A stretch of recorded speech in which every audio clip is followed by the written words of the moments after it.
Hey, hello there, ladies and gentlemen, and welcome to another edition of the Mr. Warren Hayes Show. My monitoring on my microphone is surprisingly loud.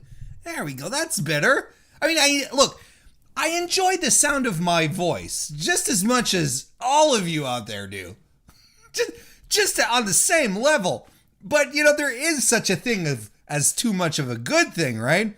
And boy, I was like, ay.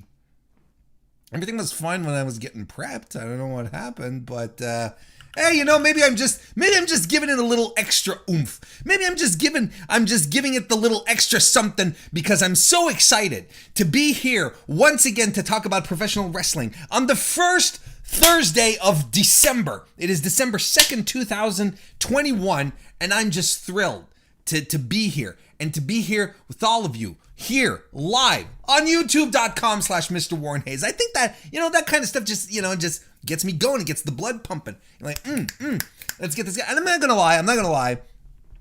It's been a week. And not only has it been a week, it's been a day. And I've been really, really, really looking forward to come and hang out, talk about some pro wrestling. I've been really excited about it. So I hope you guys are going to be around for the ride because I am. Just realized I'm sitting on my wallet. I don't know why. And I was sitting there, I was like, man, I'm uncomfortable. And then I'm like, wait a second, why is my wallet why am I sitting on my wallet?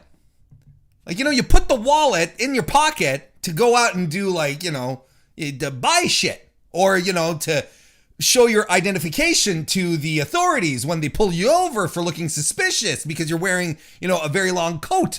They're like, sir, could we see some identification? And I go, and then you go, yes. And then you open up your coat like this, and then they get all nervous. I'm just reaching for my wallet. But then you reach over into your wallet, into the back pocket, and they're like, why is getting to this guy's wallet so complicated? Why is it so convoluted?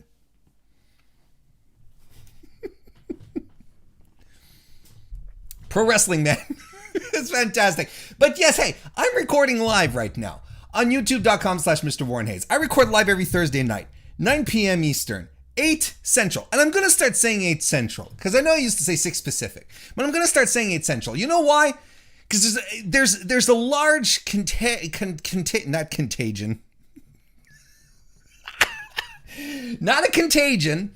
But there's a substantial amount of listeners, viewers, watchers who are in the Midwest, who are out there in the Midwest. So I'm like, okay, cool. Let's have them hang around. That's pretty cool, right? So so I'm like, okay, let's do it. Let's start referencing Central Time as opposed to not. I think that's pretty good. Thank you for so I'm recording live, and I do this every Thursday in front of a live crowd. I do mean a live crowd because there are people here in a live chat hanging out, going, "Hey, what's up, Warren?" Hopefully not with that voice, but if you are using that voice, hey, all the more power to you. We've got Tim Trevor, good friend of the show, Tim, who's here with us tonight. Nice to see you. Kelly Tonjes is here as well. Nice to see you, Kelly. Our friend Robert Larry as well. Nice to see you. We've got Mr. Fritz, who's popped in. Nice to see you. Anakin JMT is here as well. Hello, Anakin. We've got Evan Wright, who's here too. Phantomark82, our boy band, who's here. Of course, Facebook.com/Phantomark82 or YouTube.com/Phantomark82 for all your Phantomark music goodness. That's what you want out of life. Pluggo is here. I popped into between two beards before coming on here. Just a quick hello. Just popped in to talk about stuff, and then it's like, I gotta go. Just a quick in and out. Good to see you, Pluggo. Good guys here. Did I say hi to Evan Wright? Hi, Evan Wright. I don't remember if I said hi to Evan Wright. If I said hi to you once, I would like you to conserve the second hello that I gave you and conserve it for tomorrow, maybe, so that you can use it at another moment. Hoard it. I think you can hoard it. It's easily hoardable. Carney, Cardi, fifth generation Cardi, Joseph with it. Good to see you. Welcome to the chat as well. We've got Joe Poulin, the other beard, with Pluggo. Good to see you, sir. Thank you. And thank you both for having me on, Joe and Pluggo. I really appreciate it. We got to look at this. We got Pete Davies, who's here as well. Nice to see you. What a lively, alive crowd full of alive people, as opposed to, corpses. I have no idea what's going on tonight. I don't know what's wrong with my mind. What's in my mind? I don't know what's going on. But hey, I appreciate it. Thank you all. Thank you all so very much for being here. I am enjoying some coffee tonight. You know what? I bought myself a milk frother about a week ago. And yes, I know, you're like, Warren, why are you buying yourself gifts? Why are you buying yourself gifts a few weeks before Christmas? Why wouldn't you have told someone, a loved one, to be like, hey, why don't you get me a milk frother? I was like, well, because it was very hard to pass up at the grocery store. You know how grocery stores get overstock of all sorts of stuff, and I'm walking by. And they had these milk frothers that were there. And they were, folks, guys, gals, non-binary pals, they were 30% off. Could I say? I couldn't say no. I got myself a milk frother. So I'm enjoying coffee much more frequently because I like lattes. I like the smooth silkiness of warm milk. But admittedly, it doesn't do the same as a real latte milk that is heated with steam. Like here it's literally like there's a little element inside that warms the milk as it gets whipped. It's not the same. It's not exactly the same. But it's very good. I'm not quite a bargain shopper. That's what I'm not I don't go around going, hey, that's cheap, let me pick that up. It resonated with me because of my love of coffee, and I had been thinking for months. I was like, I should get one for myself. I should get a milk frother, and then it's sort of like, here is the milk frother you wanted at 30% off, Warren. And I'm like, okay, I'm going to succumb. But hey, delicious coffee tonight here, hanging out with you guys. Including our boy Conrad from Everything Pro Wrestling. How you doing, Conrad? Nice to see you. Yeah. Thank you for listening. Thank you for tuning in, for joining me live. And if you're liking what's going on right now, give the video a like, a thumbs up, or you can wait till I actually start talking about wrestling too, which is fair. No, Warren, I'm not giving you the thumbs up just yet. I'm not giving this video a like until you actually start talking about wrestling. And I can 100% get behind that because that's probably my kind of behavior. I'd be sitting there listening to this guy talking about his fucking milk frothers. And I'd be like, I'm here. I want you to talk about Adam Cole. I'm not liking this video until you start talking about Adam Cole. Once you start talking about Adam Cole, I'll like the video. But hey, if you like it so far, you can give the video a like. I'd appreciate that. And if you're listening on demand, thank you very much. You can do the same thing. And if you're listening to this on your favorite podcast application, do consider showing some love there. A review would be great. Why don't you? Here's something. Leave a review. Of course, 5-star reviews are always great on Apple. And if you want to leave a review on how great milk frothers are. Just to really, I like the idea of reviews on my web, on my Apple podcast stuff, just confusing the shit out of people. It's like, why is this a podcast about wrestling or coffee? You don't get it. Heather, good to see you. Welcome to the chat. But speaking of podcasts, look, I just want to share something with you guys really quickly, if you don't mind.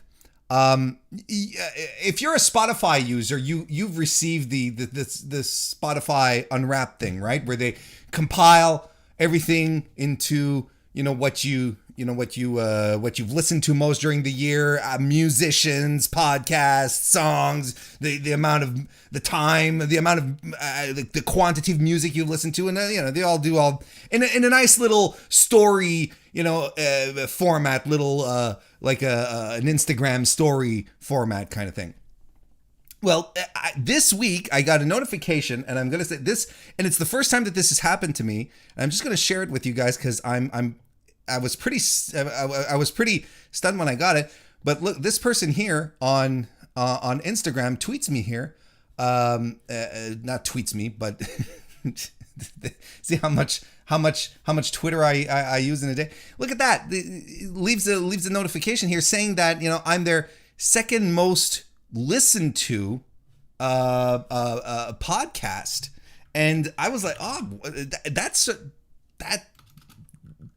thought that was really cool, and it's the first time that that's ever happened, and I thought it was awesome, and I really appreciate it. And it's user Orgamstron. I think it's I'll go with Orgamstron. I'm not quite sure how to pronounce it, but I appreciate it. Thank you very much for sharing that, and thank you for listening. Thank you everyone who listens to the Mr. Warren Hayes Show podcast.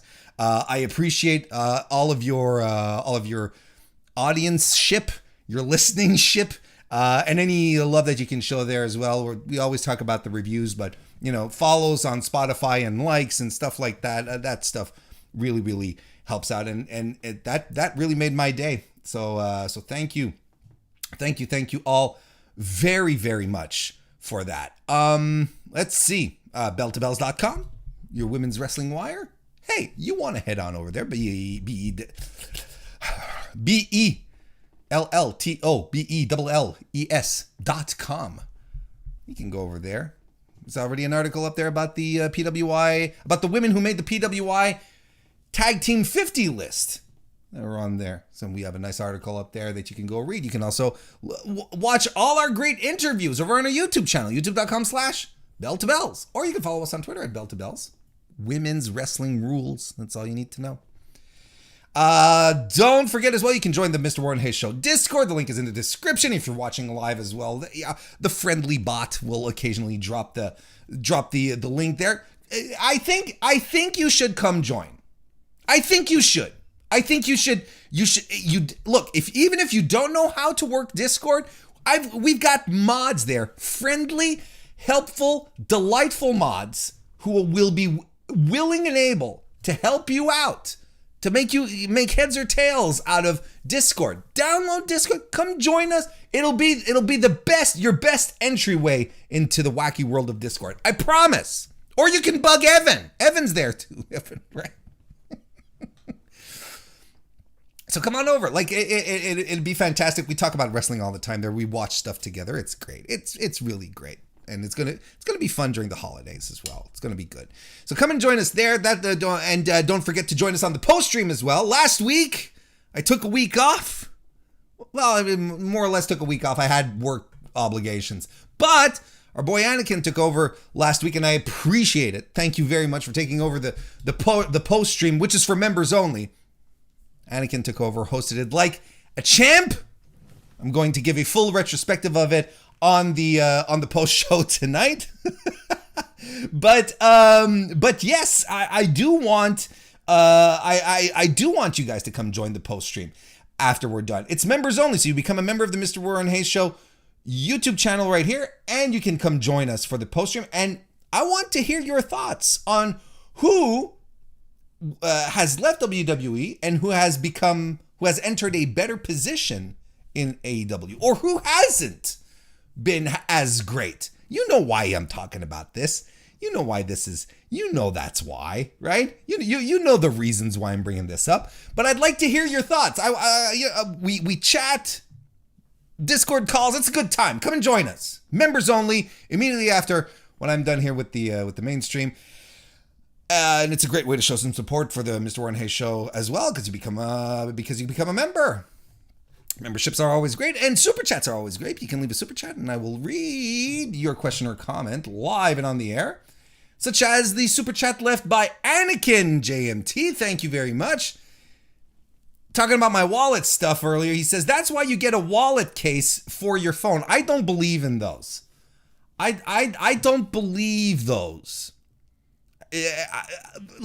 Maybe it's because there's certain things that I like very well compartmentalized. But I don't want my credit cards to be like in full view of Dopey McDopes on the street as I'm making, important high-level business calls. You know what I mean?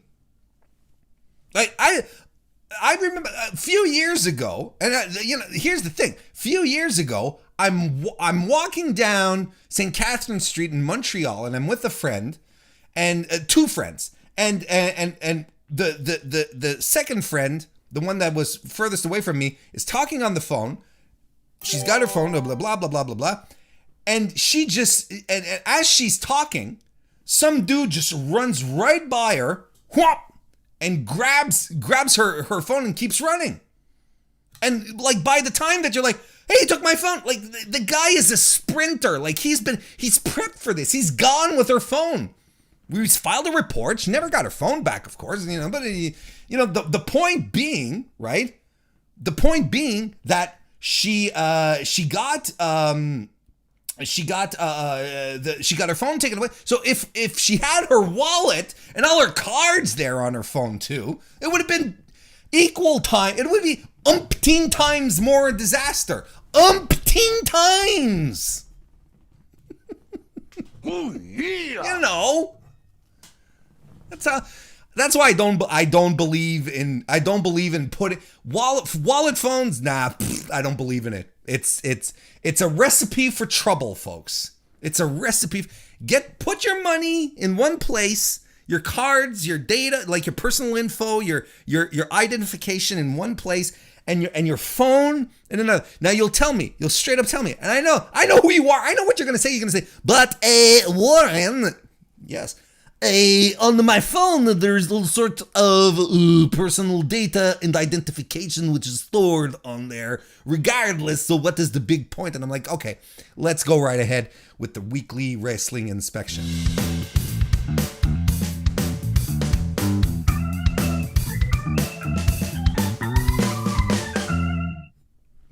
Oh, that cut off a little abruptly. Let's see here. We've got more super chats just before we actually start diving into stuff here. Anakin JMT left us one again. Thank you very much, Anakin. I appreciate it. He says, you're going to review last week's post show? Oh no. Well, yeah, we're going to do a deep dive. No, we're not going to do a deep dive. Well, I am going to address it. Yeah, there you go. Wanted to say thank you to DGMC for being a member for 19 months.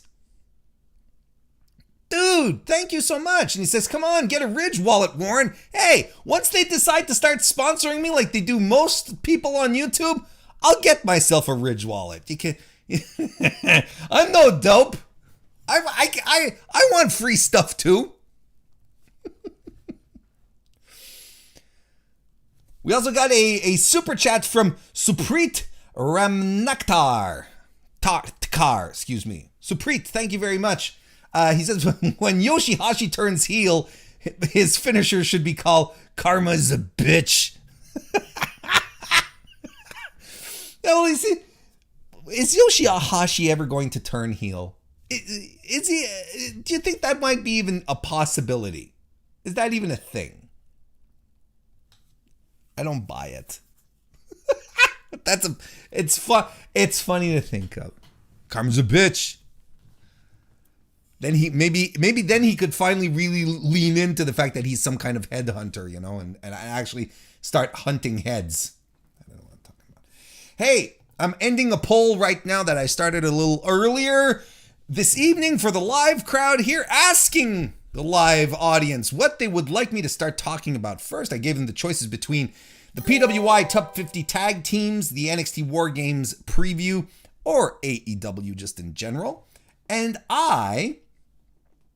but the audience has decided that it will be AEW that we're going to start talking about with. But before we do, I want to say thank you to Mr. Fretz for his 18-month membership. I appreciate that very, very much so.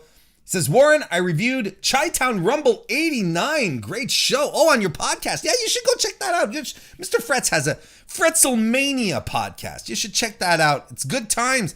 And yeah, Chi-Town Rumble 89.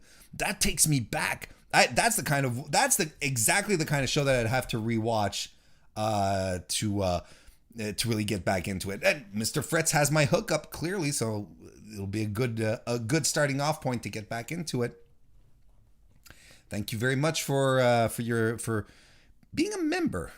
Thank you for being a member. It doesn't work as well, right? It doesn't have the same.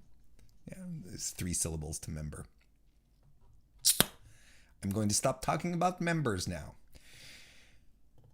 AEW. Let's start talking about Rampage last Friday. Big improvement. Holy hell, was last Friday's Rampage an improvement over the Fred says that he's just his Chi-Town Rumble 89 podcast is dropping next week, just in case you're looking out for it and like, where is Ethan? So no, don't worry, it's next week. I'm getting ahead of myself.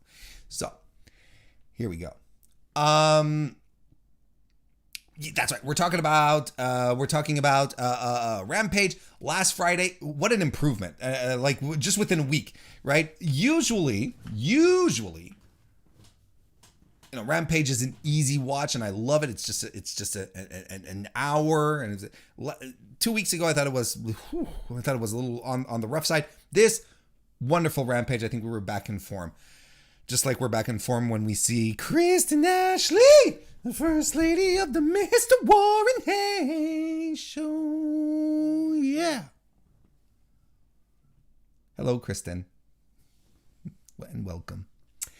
Adam Cole and Bobby Fish defeated Orange Cassidy and Wheeler Yuta, which was a real fun tag team match. I thought it was dynamite. No, I really thought it was really good. All 3 matches I found on this card were fantastic. We had the Black Friday deal match where we had Riho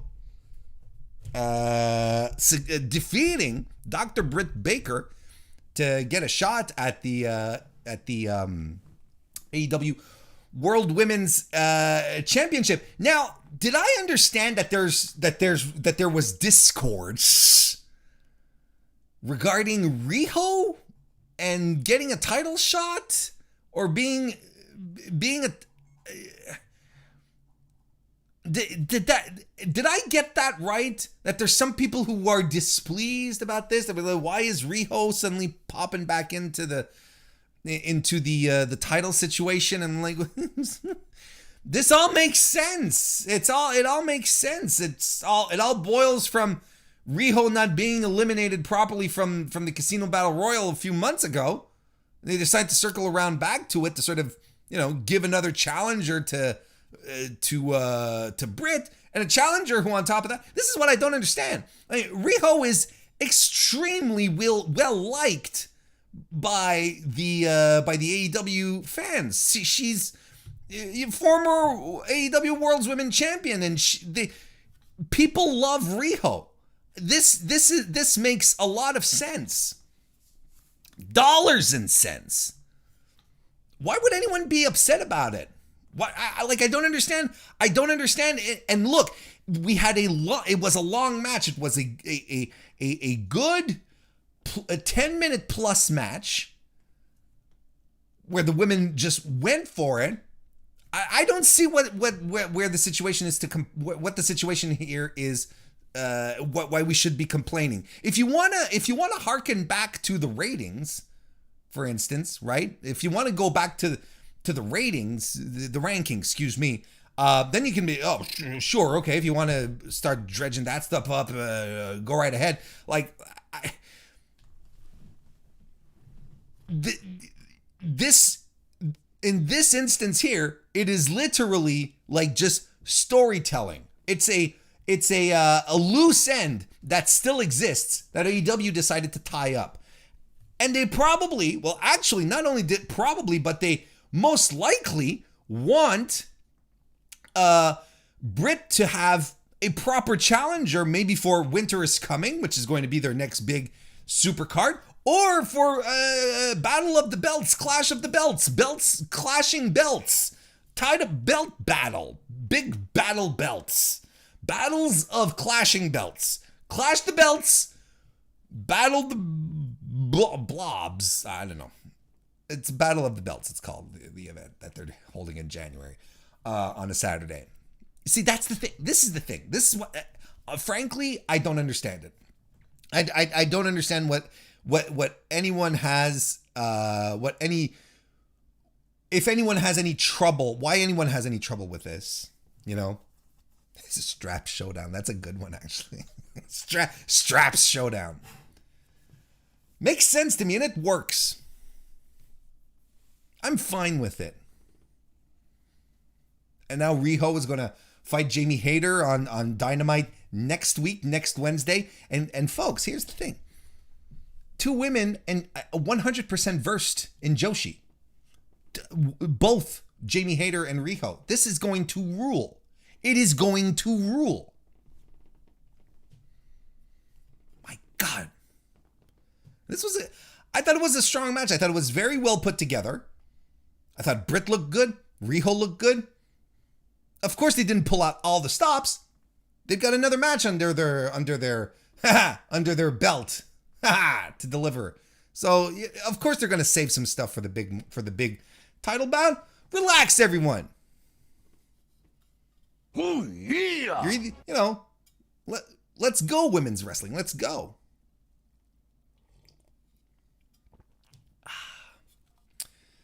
Anakin JMT left us a super chat again. Thank you, Anakin. I appreciate it.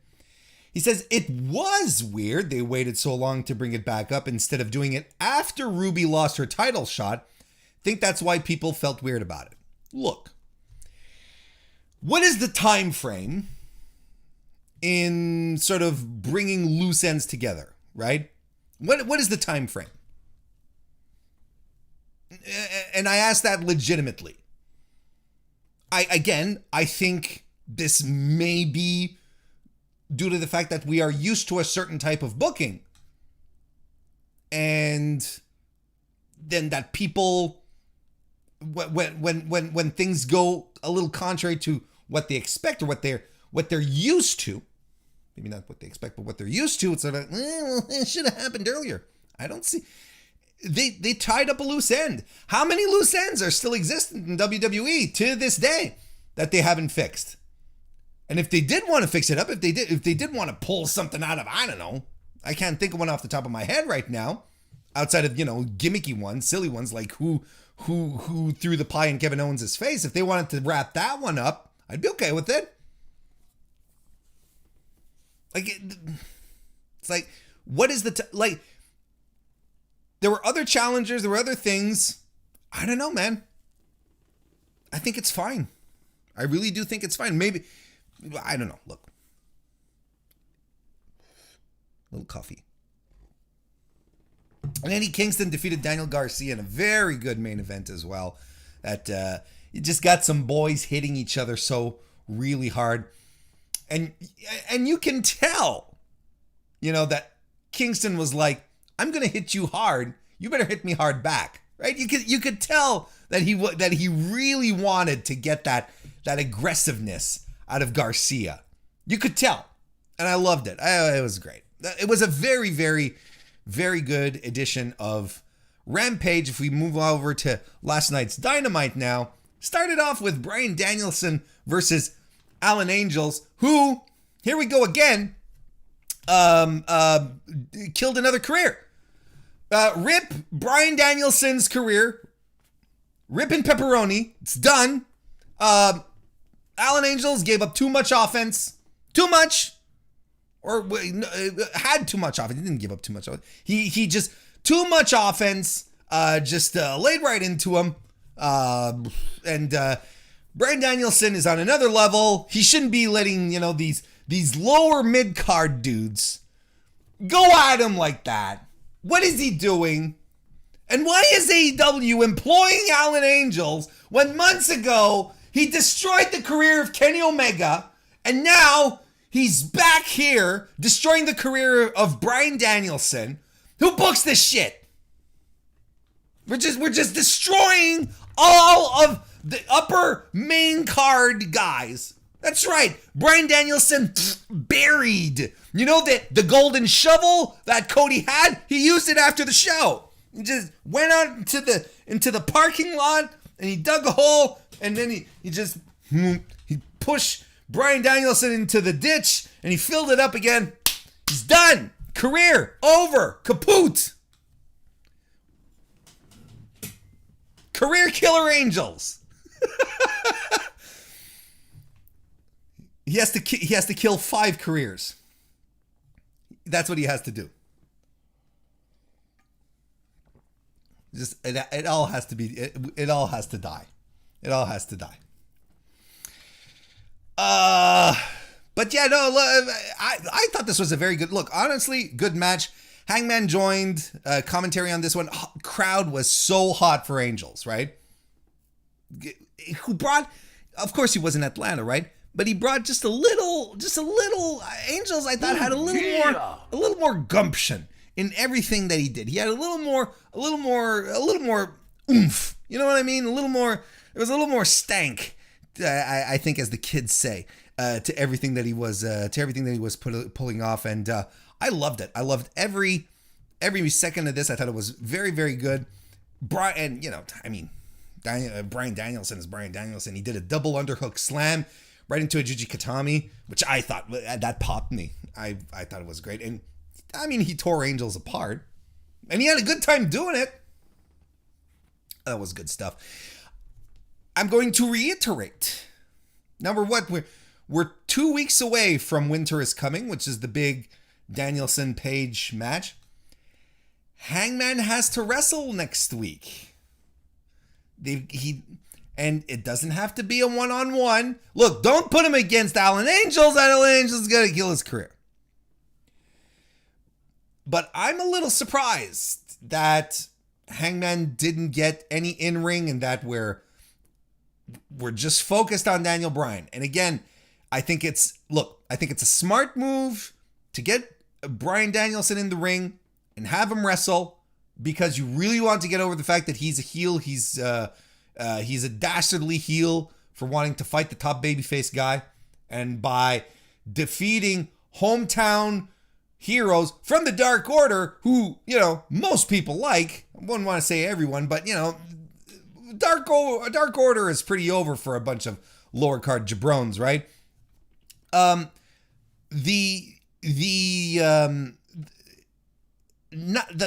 fact that Page is not wrestling, I think, is a detriment, and I don't think it's good, because I think we at least need to see our champion in the ring in a trios match, in a tag match, doesn't matter. We need to see him in there, mixing it up, doing something. And I think he still needs to do that, because I don't think he's a clear cut, look, he's going to need this to solidify his tenure as champion. Now I'll probably do a Winter is Coming preview, right? But as it stands today, in my opinion, Page wins handily. What I mean handily, not that he out wrestles Bryan Danielson, or not that he's, anything better than him, but, I think that I think he's going to win. He's going to get a big seal of approval, a big elevation by defeating currently undefeated American Dragon, greatest American wrestler of this generation, Bryan Danielson, kind of thing. I think that's what's going to happen. But we still have time. We have another week to ponder and think about it. So we'll be well on our way. J.K. Schwal left us a super chat. Thank you. Oh my God. Thank you very much. And he says, 5 killed another career. Play the coffin dance meme, Hayes. Why do I never have it ready? See, and I had it ready.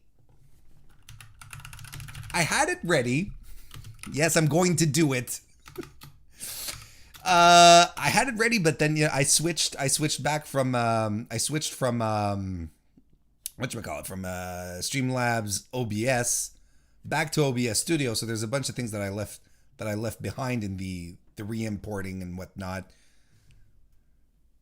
But look,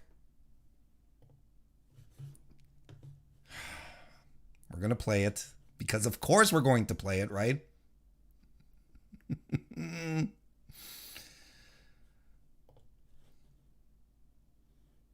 Give me a second.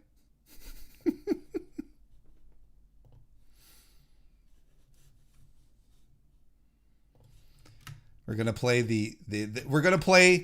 and honestly, I'm gonna keep it around forever now because, oh well, you know, because a bunch of reasons, right? I just can't get rid of it. Whenever I get rid of it, then something comes up that I have to use it again, right?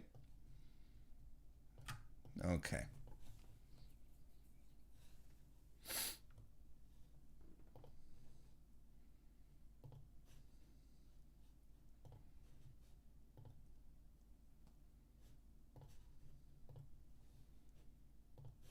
I hope there's audio. Okay. Let's give it a shot here. Hope there's audio. I don't think there's audio, right? Yeah. Well, look. The visual is there, but there's no audio right now. I apologize. I'm very sorry. But at least there was a bit there. Sorry. I tried. Yeah, I'll work it out. I'll figure it out. I'll keep it at the ready. 5 killed the audio. There you go. That's exactly what happened. Then we had CM Punk defeating Lee Moriarty in what was probably, quite possibly, my favorite match of the night. This was really good. Man, I mean, they had a really solid match together. They dance really, really well with each other. Lee had some really, really great spots, showing off his technical prowess, his power moves on top of that. And I mean, look, you know, there's this body press by CM Punk, right, that Lee sort of grabs and he rolls into a pin on CM Punk for 2. Of course, for 2 because Punk kicks out, but then Lee transitions into a crossface. Fantastic stuff. Super Hurricane Rana by Punk, which is rolled into a pin attempt. Fantastic stuff as well. Pepsi Twist into a huge short arm lariat. Fantastic stuff. Of course, a GTS puts Lee Moriarty away, but Lee Moriarty was given the big ol' spotlight here. That was fantastic stuff. Look, here's the thing, and here's what we have to all sort of sit around and, you know, listen to each other as you know, huddle up and listen to what I have to say here. Lee Moriarty entered the consciousness of a lot of people with that match on Dynamite, despite the loss, because he looked fantastic. And CM Punk was extremely generous with him. He just gave and gave and gave so much for Moriarty. Moriarty just gobbled it up, and he looked like $1 million. Because here's the thing, and I was talking about it on Between Two Beards before I popped on here to do the show. It was JPJ. Why did I say JPG? JPJ, Joe Poulet. Holy shit. Joe on Between Two Beards said, and he's absolutely right. You know, it's like the bunch of people who didn't know who Lee Moriarty was came into that show to see CM Punk and then discovered this kid, right? And isn't that what CM Punk's role should be? Isn't it like helping new guys get some spotlight, elevating new guys? And that's exactly what he's doing. He's not sitting around, you know, fighting just exclusively the top of the card, you know, kind of thing. No, he's mixing it up. He's trying stuff out. He's wrestling with other people. I think it's great. I think it's absolutely great. And Lee shined, and there's no surprise. If anyone is familiar with his work on the independent circuit, you know that Lee Moriarty is he's a top 5 guy anywhere. I hope he continues to grow in AEW, man, because he's a keeper for that company. Good dude on top of that. On top of everything, just a good dude. MJF was on commentary, and then they did another promo segment. Wasn't as long as last week. And see, this is what I was afraid of. You get a 20-minute promo segment last week, and then this week we go to another promo segment that lasts like another, 8 minutes? I don't know. 5, 6, 7, 8 minutes. And I'm like, is this what we're going to get every week? Because honestly, you should have just kept the 20-minute material and broken it up over the next few weeks, kind of thing. I don't know. I mean, it was fine. I thought CM Punk was very good. I thought he was very, very good. But I don't know, man. This is kind of what I was afraid of. That people would have been so excited to see these two guys battle it out on the mic that we're going to get that every week. We don't have to get it every week. And especially the week after, we got a 20-minute promo battle. Could have just given some time to breathe. Make us miss it a little bit, then come back the next week. Ah, yes. What do I know? JK Schwal left a super chat. Thank you very much, JK. Says Angels is going to kill your career here soon enough. Yeah, here's $5 for the hustle, man. You didn't have to, but thank you. I don't know why the audio wasn't playing, but man, I'm keeping the coffin meme moving forward. No more dead air. Be done with that. Next, we had Adam Cole come out to do some commentary for an Orange Cassidy match that never took place because Orange Cassidy got attacked by Adam Cole and the Super Click. Are we going to talk about Adam Cole? I'm gonna drop a poll here into the chat. I kind of like doing that last week. And here's the question I'm gonna ask. Is Adam Cole better off in WWE or AEW? And I'm gonna put both choices, WWE, AEW.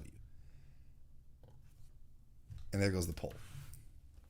Have fun. Excuse me. I gotta, sometimes the discourse that happens online in wrestling just absolutely baffles my mind. And I really don't understand. Thank you very much, Anakin, for the very generous super chat. I'll circle back around it, but I really, really appreciate it. Very, very kind of you. You're off the wall, man, tonight, but I thank you. Thank you so much. I'll circle back to it, I promise. Here's the thing. In case you missed it, just because you don't hang around online, you might miss it. But there was a lot of discourse this week saying that Adam Cole, for some reason, I don't know where this even started, but it became a thing.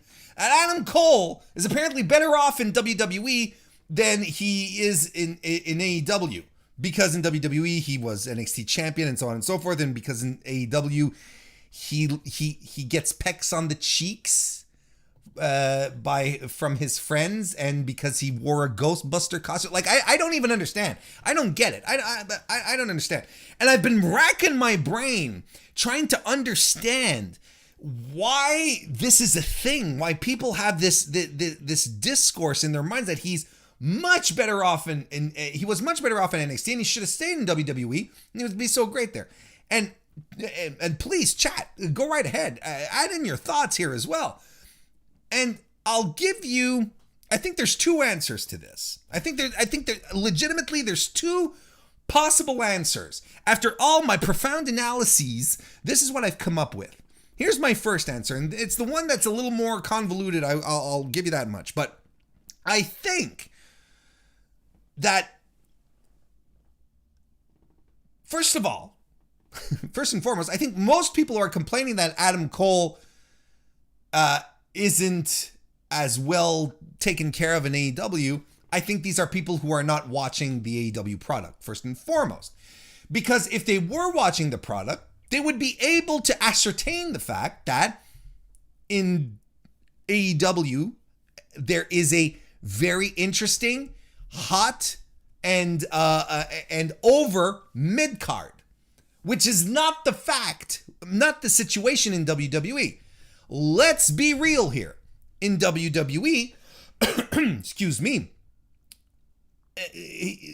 this is, if we're real here, this is the thing.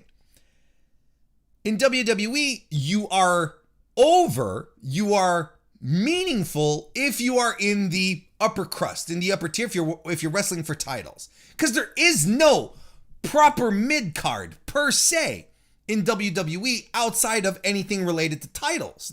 There's nothing compelling.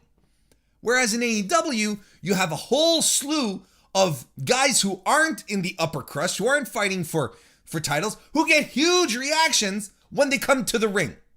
That is a sign of a healthy, interesting, compelling mid-card. If Adam Cole comes in and is part of that mid-card, he's fine. Because the mid-card is exciting. That's kind of the issue here. And he wore a Ghostbuster. I saw that going around. He wore a Ghostbuster costume. Oh, like pop culture has never crossed over into professional wrestling, right?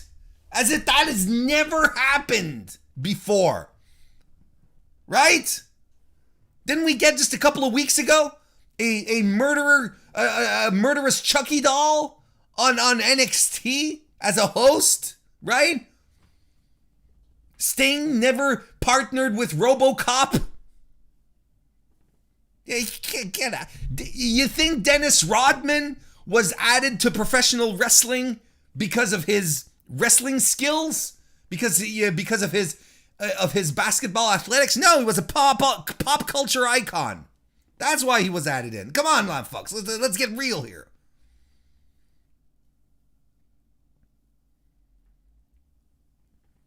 Come on now. And he's just as over. And that's the thing. He's not any less or more over than he was in NXT or in AEW because it's Adam Cole and it doesn't matter. Oh, yeah. So the thing here is that the fact that he hasn't been propulsed to the top of the card, that's fine. That's absolutely fine. That's absolutely fine. Otherwise, what would have happened? You have him come in, you have him fight Adam Page, Adam Page loses the title to Adam Cole. Where's the story in that? Where's the interest in that? Other than just getting people angry. There's nothing of value to glean from that. It is such a WWE way of perceiving things and of going about doing things. If they don't have a title, if they're not in the title picture, it's pointless. And that's not how you build a company. That's not how you build a card. And here's another thing, like I was talking about with the Between Two Beards guys, again, because we were talking about this.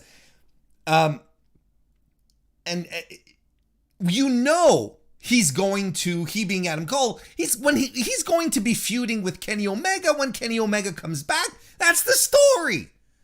That's the story. They've dropped the breadcrumbs. They're there. That's what's going to happen. We just saw AEW pull off a 2-year-long storyline between Hangman Page and Kenny Omega. Do you not think that Tony Khan isn't there with his sheets of paper that he brings to football games? Do you not think he's there taking notes and planning everything out and going, okay, so Kenny's expected return date is so-and-so, and so I can have Adam do this, and that, and build them up. So then when Omega does come back, there's something interesting for him to do out the get-go with Adam Cole, who's going to be feuding with one of the top wrestlers in the world. Not just in the company, in the world. And it doesn't have to be for a title. But that's WWE thinking. And I love the people who say, he would have been really great on Maine. Have you been watching WWE, like, there is a much more compelling case to be made in regards to people moving up from NXT to main and failing than the opposite. What makes you so sure that Adam Cole would have been fine on main? You know, we thought Samoa Joe would be fine on main. We thought Shinsuke Nakamura would be fine on main. We thought Kevin Owens, right? Oh, I said Kevin Owens, Sami Zayn. We thought Bayley would be fine. A whole bunch of people. A whole slew of folks that were like, they're going to do great on main. And especially with the way how WWE is changing their perspective right now, focusing on bigger guys. How do you think Adam Cole would have fared there? Come on now. No, and let's get real. There was no future for Adam Cole in the direction that WWE is taking these days. No, there would not have been any future for him. He could have stuck around NXT. Really? I can't wait to talk about my NXT War Games previews because I don't recognize this NXT. I don't know what this NXT is. I don't know what it is. I can tell you one thing: it's not interesting. I'll tell you that much. Adam Cole would have been lost. Look at poor Kyle O'Reilly, who before everything became like splashes of paint and multicolored rainbows, he was being positioned as a top guy. Was it being successful? That's debatable. Not anymore. He's with Van Wilder. What the fuck is that guy's name? Von Wagner. I was not trying to be funny. I really couldn't remember, and that's the first thing that came out of my mouth. But hopefully you did find it was funny. If you thought it was funny, leave a like on the video. I hate it, man. It's wild to me. And look at these. And a lot of people in the chat here bringing up more recent examples of people who we thought in NXT would be fine on main. Keith Lee, right? And Keith Lee is the most recent example of you have a sure thing on your hands. No way you're going to be able to fuck this up. And there we and look at what happened. Right? Tegan Knox. Karrion Kross, I think there was yeah, no, I think he would have I think he would have been fine. I think he would have been fine.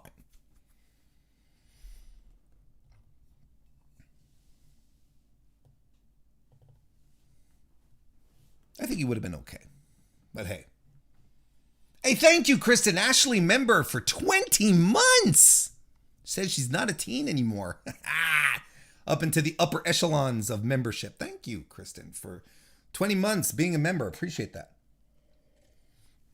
So that's my first thought. Oh, and here,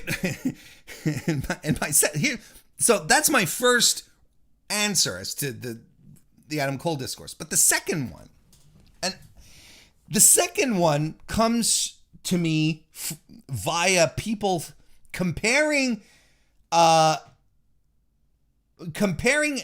Cole to Shawn Michaels, which straight from the get-go is completely unfair to compare anyone to legitimately one of the greatest of all time. Like legitimately one of the GOATs. Undeniable. You'd have to be just in bad faith to not sit down and have a conversation about the greatest to have ever done it in wrestling and not include Shawn Michaels in that conversation. So I think it's very unfair to do that, first of all. Second of all, people comparing him to Shawn Michaels are mostly going around saying, well, you know, if he stuck to being serious and didn't do all the goofy shit, well, then he would have been the next Shawn Michaels kind of thing. And I'm thinking back at Shawn Michaels' career, laden with goofiness and slapstick and nonsense and, you know, comedy The Hogan match? You know what match I'm talking about. I'm thinking about all of that. And I'm like, is this really the comparison you want to pull here and say, if Adam Cole had been more serious about it and not be a goofball in the ring, he could have been the next Shawn Michaels?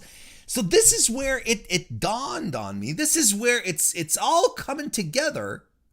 I believe that most people out there on Twitter, on the wrestling boards, they need to watch pre-2017 wrestling. They need to get their fingers dirty and pull out some stuff and just, follow some of the greats' careers. You don't have to watch everything. I think it's insane. But you do, you get into Brett, you get into Shawn, you get into, look at some of Flair's old stuff, get into some Sting stuff, get Vader, get some of the real deal classics. Like some bubbling Attitude Era Steve Austin, right? And look at Dwayne Johnson's rise. Go take a look at Rocky Maevea's rise for your own eyes. Don't let WWE tell you how it happened. Go take a look at it. No, you don't need to. You can completely skip Goldberg if you like. That's absolutely fine. You don't have to include that into your viewing. In fact, you'll be doing yourself a favor. No, actually you should, because historically he's still very, very important. But it's like, that's the thing. When I read stuff like that, I'm like, okay, clearly these people have never watched Shawn Michaels in his heyday. Never.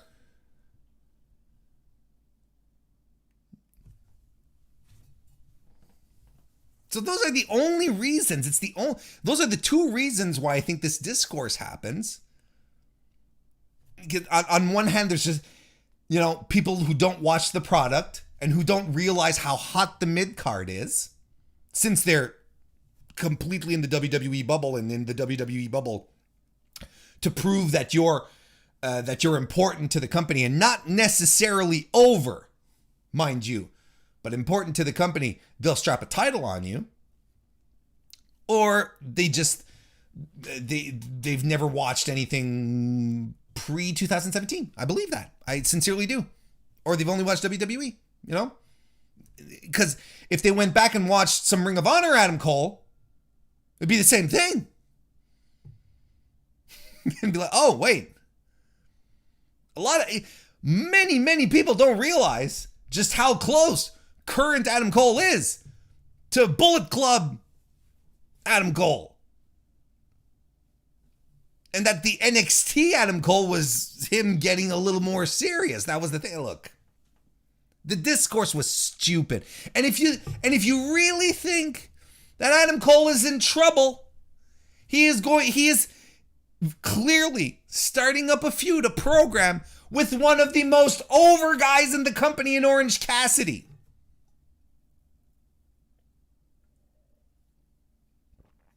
Orange Cassidy, one of the top guys in the company. Merch sellers, kids dress up as him. He's huge. He's over. I don't know what to say. Anakin JMT left a super chat as well. Thank you very much. He says, also, you can compare 4 years in WWE to 3 months in AEW. Absolutely. It's absolutely true as well. And why would you? Doesn't make any sense.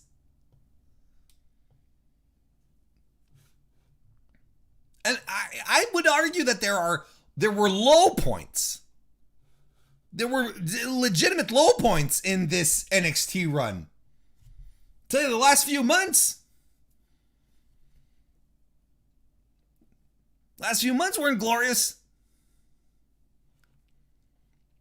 I'm going to circle back to another super chat Anakin left earlier. It says, we're talking about the MJF promo, by the way. Did not like the Brit lines one bit. Punk mentions her to put her over. MJF reduces her to a sexual object. Felt like Jericho, Christian, Trish, Lita, 2004. All over again. MJF is better than that. I will question you I'm going to challenge this. And I think you might have understood.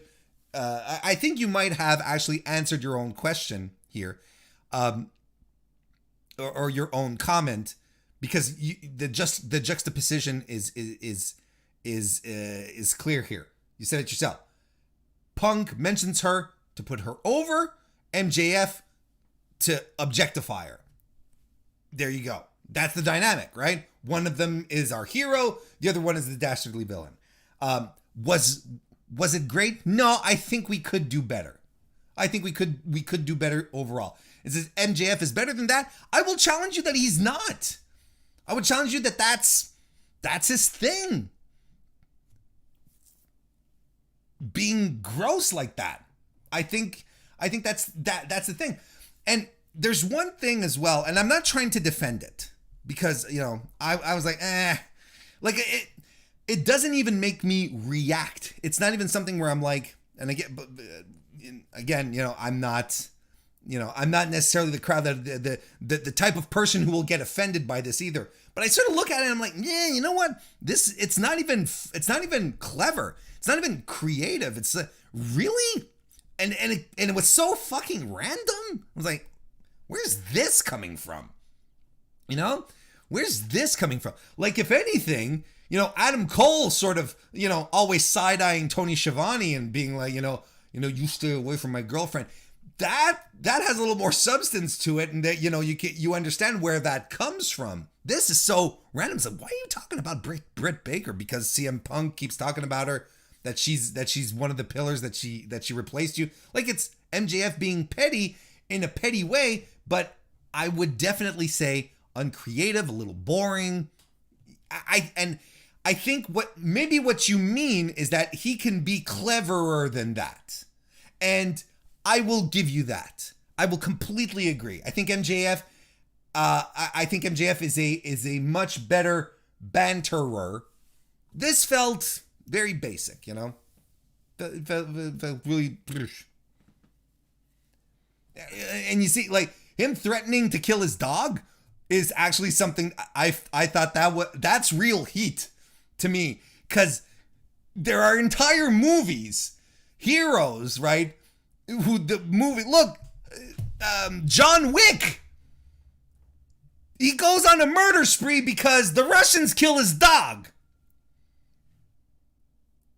and everyone relates to that. They're like, who watches John Wick says this guy's going overboard? Who takes a moment to sit back and be like, yeah, you know what, this might be going a little too far there. It's, you know, just a dog. No one says it's just a dog. No one says, if the guy's dog gets murdered in his home, he's like, screw you guys, I am taking you all down. I can get behind that.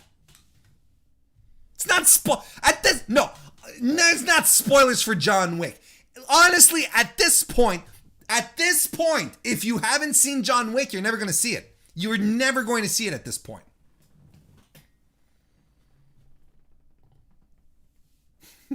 You're just not. Anyway, in regards to Adam Cole, is he better off in WWE or AEW?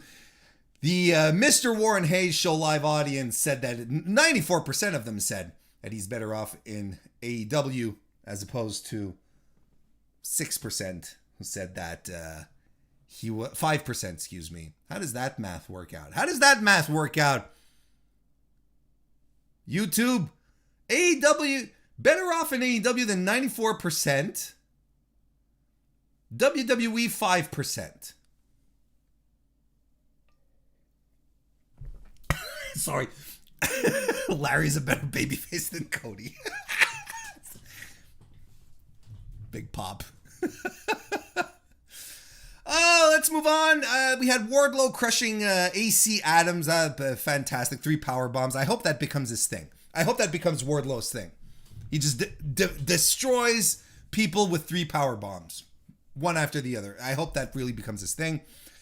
Darby and Sting defeated the Gun Club. This was an opportunity for Sting to wrestle in Hotlanta for the first time, they were saying, in 14 years. Great homecoming crowd for Sting. I was glad about that. Just Get the gun club off of my television. I mean, this is what they're for, right?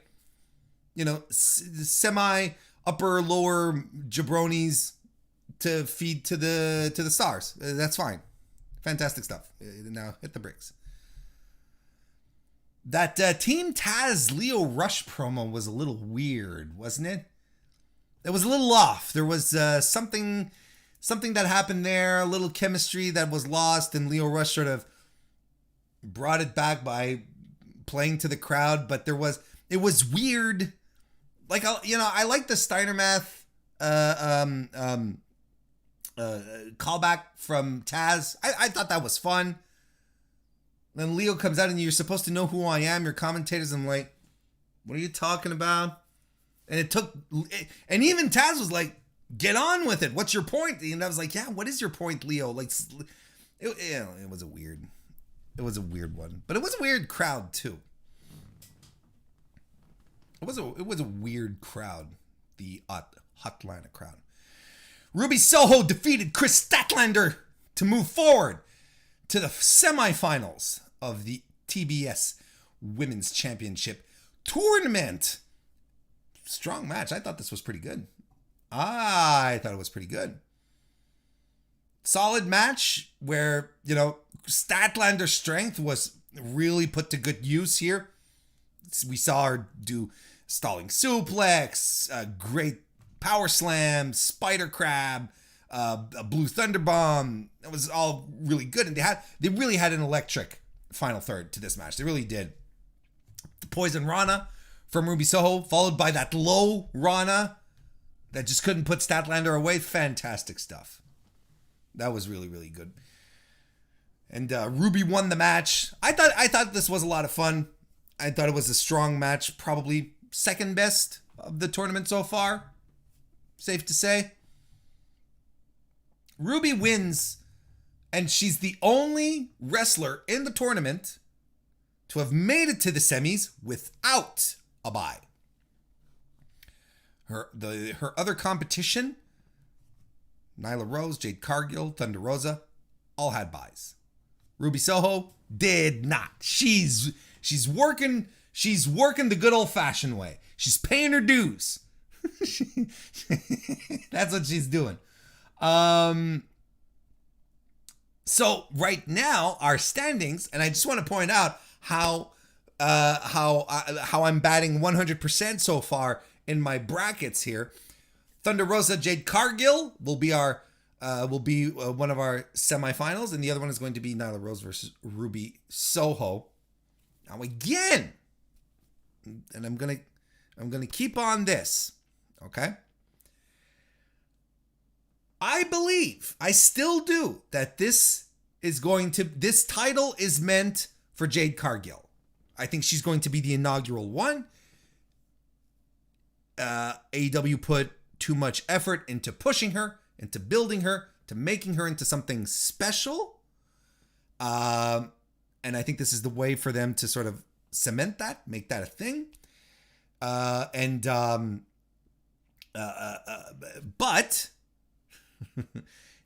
as I mentioned last week, out of her performance against Red Velvet, which I thought was a little lacking, it was her longest match, and I didn't think it was really good. I didn't think it was good. I didn't think it was all that great.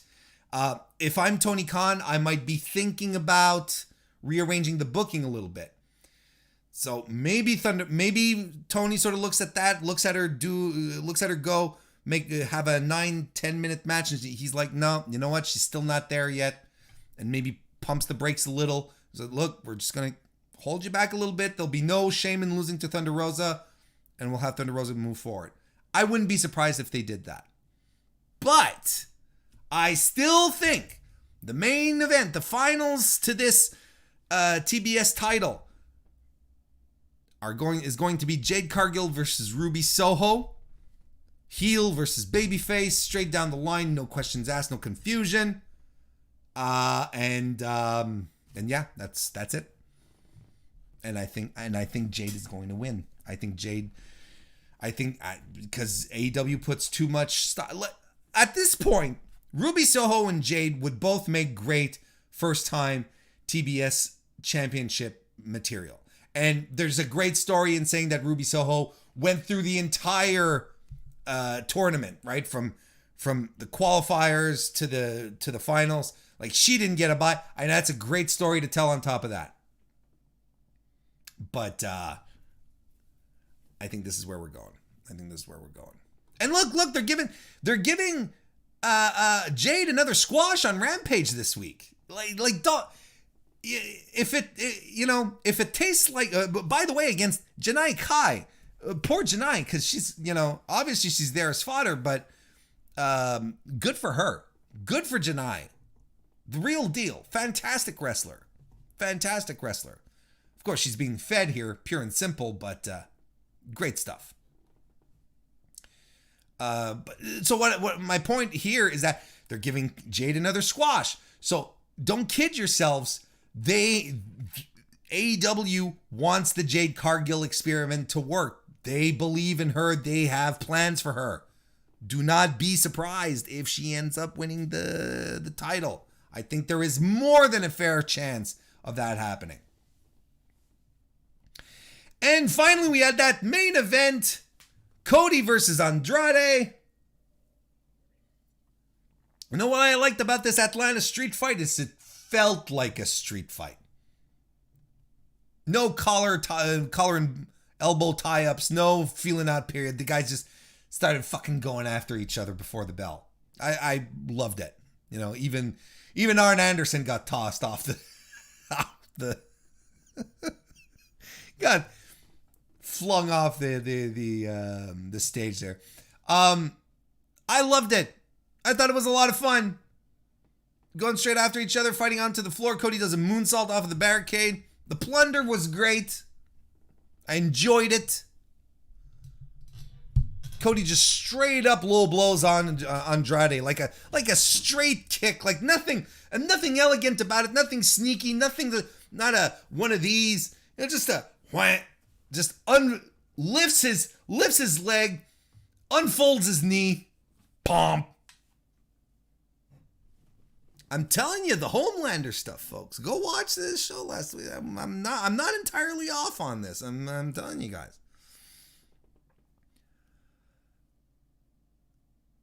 Andrade he does a great split-legged moonsault as well. This was a lot of fun. And then of course there's the ending. Cody has Andrade up on the turnbuckle, and there's a mysterious woman who appears, and it's fucking Brandy, all right? And there's a table in the ring just next to the turnbuckle, and she sets it on fire. I'm like, holy shit, we're getting and Cody had shit on his back as the entire match, and we were looking at him. It was like, did he just have a really bad sunburn? Is he peeling? Because his skin is flying off as he's getting hit. I'm like, this is disgusting, and also doesn't seem real. But that it turns out it was a flame retardant that he had on his back. So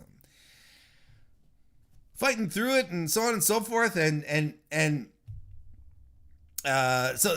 table's on fire, and Brandy got a good blaze going. She was like, yeah, I'm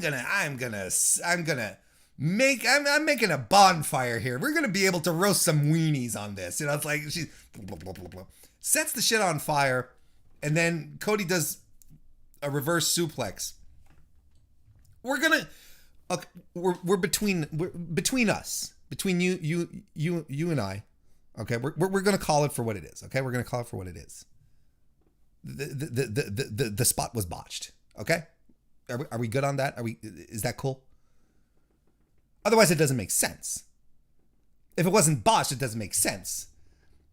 Because no matter how many times I rewatched it, Cody lands on the table full force, and Andrade avoids it. Yet Cody rolls on top of Andrade to get the pin, while he's the guy who's on fire and ate the flaming table. It doesn't make sense. The conclusion doesn't make sense. So if we're all okay here and saying to ourselves, okay, well, I'm sure he screwed it up. What are you going to do? Kind of thing. Okay. It just made the ending look weird. Now, that being said, kudos to Cody for taking, because that was a nasty flaming table spot. And you could see the burnt, the molten rubber on his back. Like, none of that. That's not going to feel good for a long time. Kudos to him for taking that spot. There's a lot. And then everyone starts going, Cody, he has to take table spots to get people to like him, for people to cheer for him. That's not why he did it. He did it because he wanted the reaction, but it's not. I'm telling you guys, he doesn't give a shit whether you cheer for him or if you boo for him, just react. We're not in a Roman Reigns situation here where Vince absolutely wants you to cheer him as the babyface. Cody doesn't give a shit. Cody's going to do whatever he wants to do. He's going to moonsault off of a cage. He's going to take an avalanche, whatever, through a flaming table just because he can, because he wants to.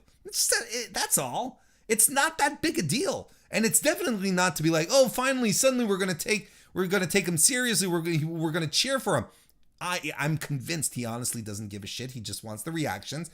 And he wants us to be doing what we're doing right now. Talking about it. And saying, my God, that was nuts.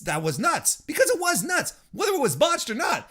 That was a crazy flaming table spot. Because I've seen multiple flaming table spots with, just a little ribbon of flame, and you're like, oh, isn't that cute? They're going to go through that, kind of thing. Oh no, he fell in the fire kind of thing. It's like, just like candle height.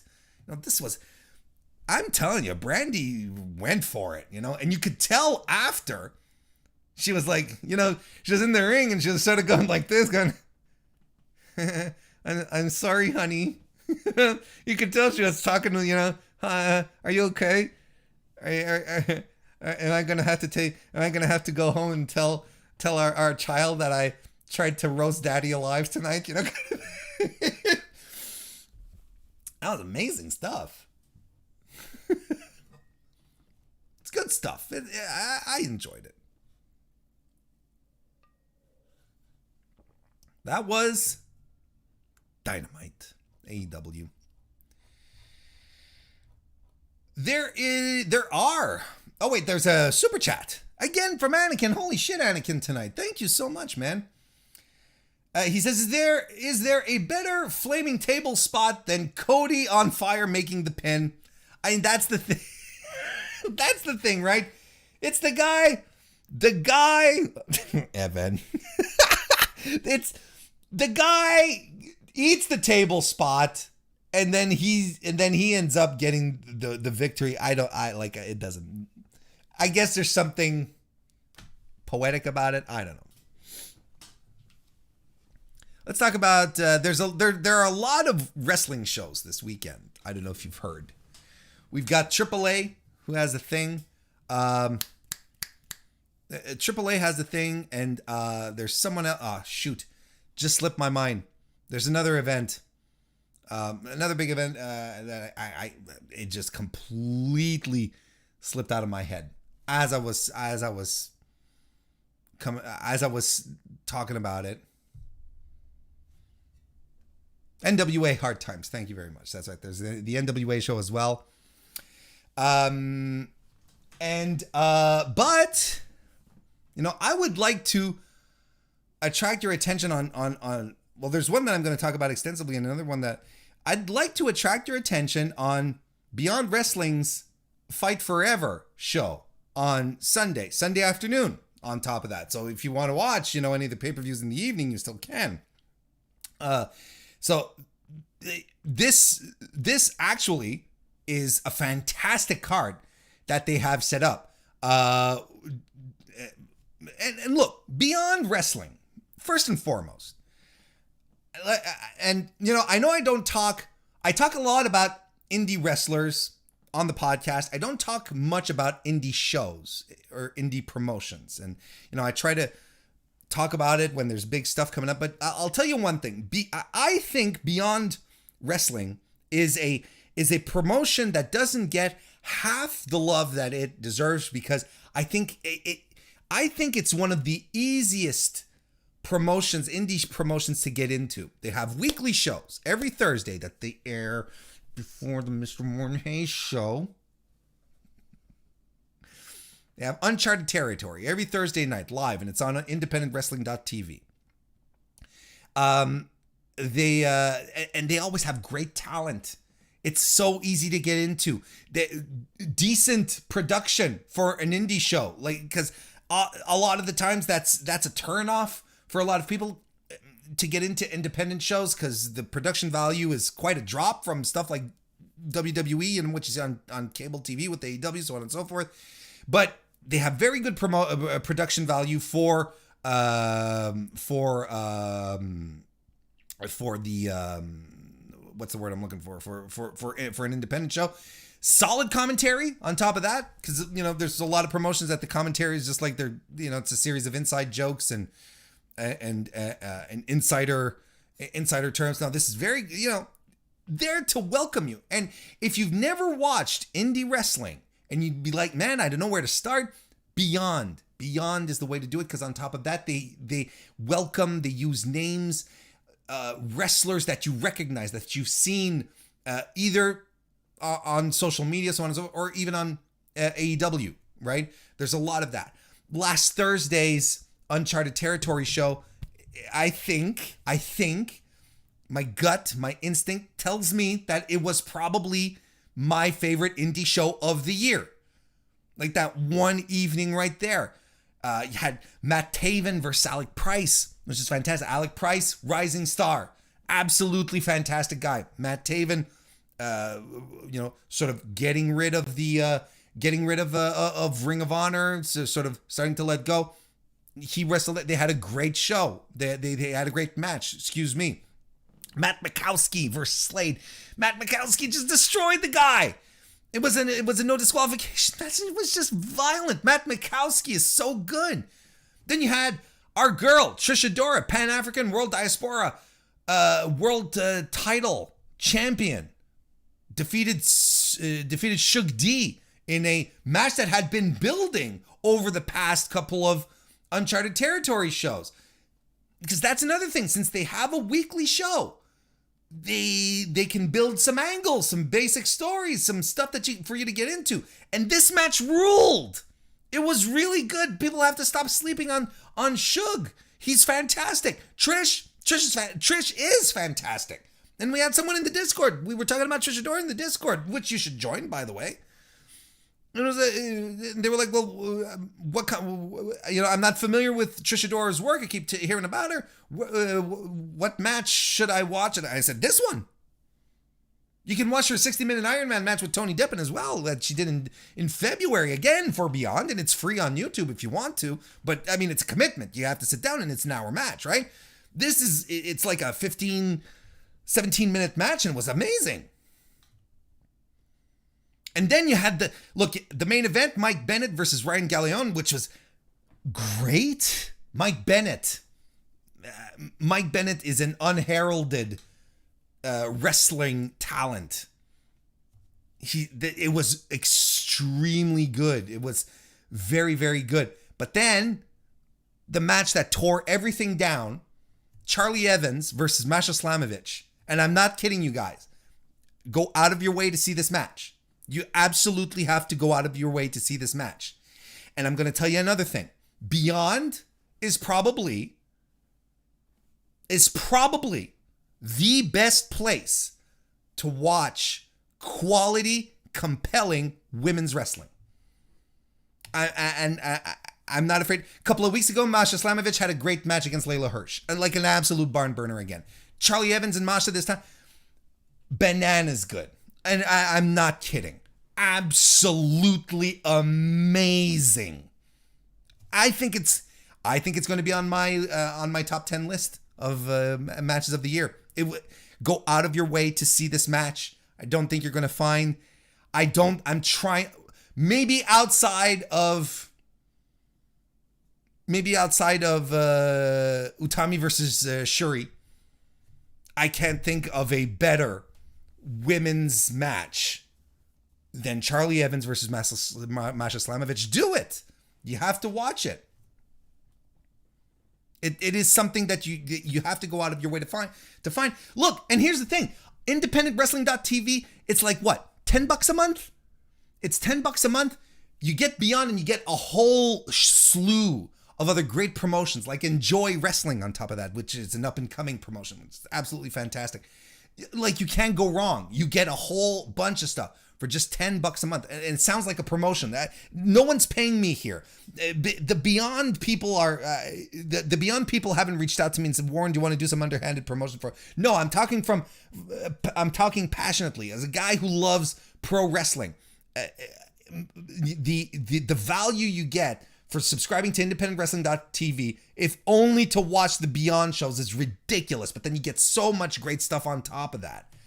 And this weekend, like I said, on Saturday, they're doing a big pay-per-view, well, big events, pay-per-view, I guess, headlined by Alex Shelley, who is the current independent wrestling champion, who will be defending his title against Ruby Soho, who will be wrestling her first intergender match since signing to WWE, which is what, 2017, 2018, something like that. And that's exciting. And Ruby Soho is no stranger to intergender wrestling, so that'll be exciting to see her against Alex Shelley. Are you fucking kidding me? Like, that has excitement written all over it. We're going to get a no DQ match, Dutch versus Dan Barry, which will probably be a lot of fun. The Beaver Boys, Reynolds and Silver, using their good old-fashioned independent wrestling tag team. There's no Dark Order bullshit here. No, the Beaver Boys, Silver and Reynolds against VSK and Mark Sterling. This should be a lot of fun. Masha Slamovich is going to be on the card versus Kimberly. Blake Christian, he's back. Our baby's home. Against Alec Price. My God, guys, that's going to tear down the house. Max the Impaler versus Willow Nightingale. They're going to hurt each other. It's going to be violent. Ricky Shane Page versus Slade. Ouch. There's a couple of things. They had to flip the card around. We were supposed to get Megan Bain, and I don't know if you guys have seen Megan Bain, but she has all the qualities to be a top star. She's fantastic, and another great reason to get excited about independent wrestling. Megan Bain is an up and coming superstar, and she was supposed to fight Layla Hirsch. Layla Hirsch can't compete. Not quite sure why, but so that match is a bit up in the air. And we were supposed to get Wheeler Yuta versus Matt Makowski, but Matt Makowski had to pull out. He had to pull out because, out of precaution, because some of his family members were exposed to the COVID virus, and he just didn't want to take any chances. He's self-isolating. Very responsible of him, but damn it! Oh, yeah! Damn it! I wanted Matt Makowski versus Wheeler Yuta. I wanted Wheeler Yuta. I wanted Matt Makowski and Wheeler Yuta. Anyway, that's happening Sunday, and I think I sincerely think that this is worth the value. I think this is going to be look. It has all the makings of a great card. 4 p.m.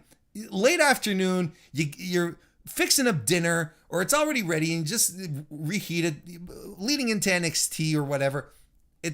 And honestly, I mean it.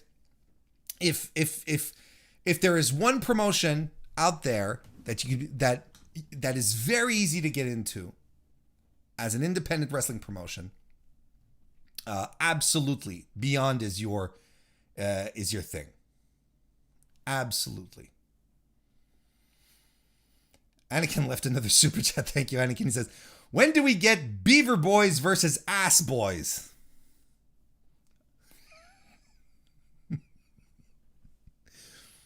That sounds like an adult film, if you ask me.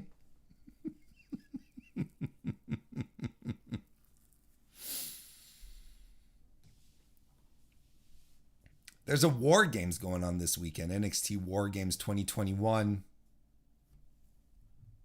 Did you guys hear?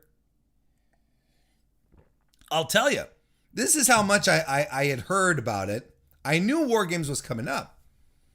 But I was actually arguing with Kristen earlier this week.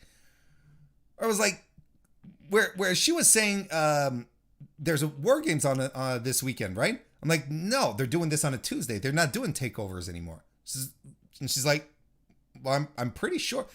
I'm pretty sure that it's this Sunday. And I'm like, no, they're doing it on a Tuesday.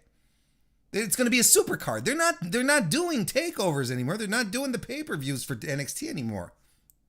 And we argued about it, and she was right. And I was like, holy shit. I really thought that this was a super card kind of thing because you know what? It feels like a super card. It doesn't feel like a pay-per-view. It doesn't feel like a big event. Hair versus hair, Cameron Grimes versus Duke Hudson. Who the fuck is Duke Hudson? No, I mean, like, I know who it is. It's Brendan Vink. But you know what I mean? It's like, what is this?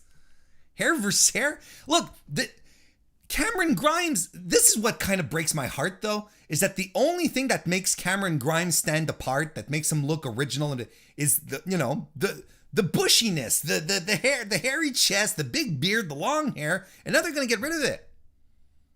You can tell that this is what's going to happen, that they're going to get rid of it.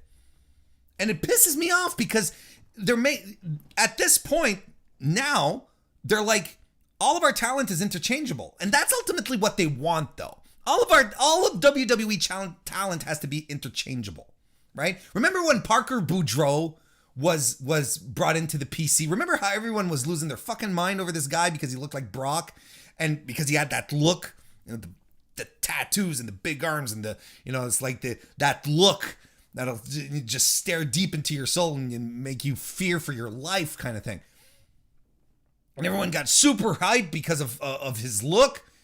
And then there was that video that was put out where he was doing a leapfrog and the sort of some grainy footage from far away in the ring, and he did a leapfrog and everyone was like, Parker Boudreaux doing leapfrogs, and they got really, really excited for him. And they're like, Parker Boudreaux. So what does NXT do? They shave his head. They put on a sleeveless shirt on him and they call him Harland. Like, take away everything that gave him personality, right? That made him unique, that gave him, something to help him get over. We'll just strip it away from the get-go. And we'll make him generic bald wrestler number 65. He's got nothing for, what's so compelling about Harland? And Nia Jax, God bless her. If you heard the rumors, the reports going around, Nia Jax apparently, right? Apparently, they asked her to come back, and she was like, "No, I need some more time off for my mental health," or what? Right? Excuse me. She needed more time off for her mental health. That's what she said. And they were like, "Okay, well, no, well, here's your walking papers. Thank you, goodbye." And we'll give your spot to Doudrop instead, right? They don't care about who you are as a talent. They really don't. You're interchangeable. That's what they want. They want people that they can just mix and match and put in any other position. Because honestly, I want you to tell me, anyone who watches NXT 2.0, NXT 2.0, yes, that's it. What is the difference? What is the differentiating thing between Duke Hudson and Grayson Waller?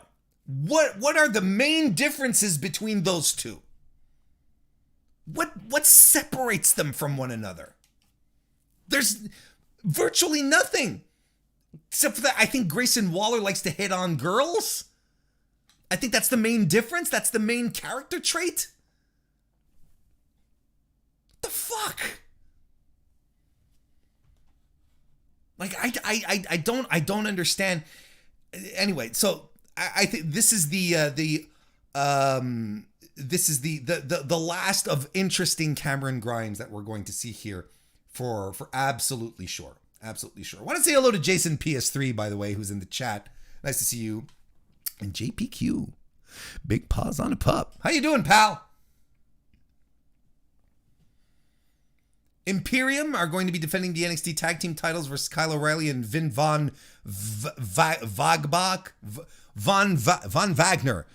Juan Wagner. Van Diesel. Vin Diesel.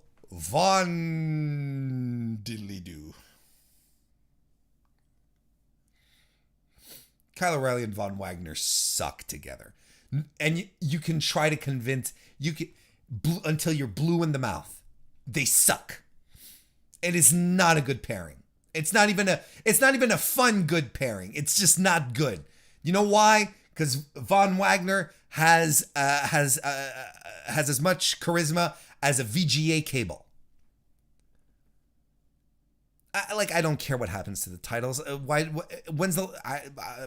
don't care. And it's a shame because I love Fabian Aichner and I love Marcel Bartel and I love Kyle O'Reilly. But this is the thing. I'm at a point where there's no reason to care about all these people, because once they get called up to main roster, they're just going to do something completely different with them. There's no reason to get compelled with any of them.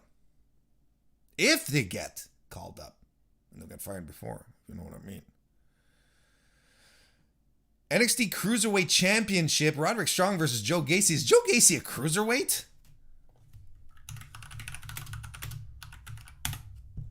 Is Joe Gacy a cruiserweight? On Cage Match, they weigh him in at 249. That might... It seems a little high.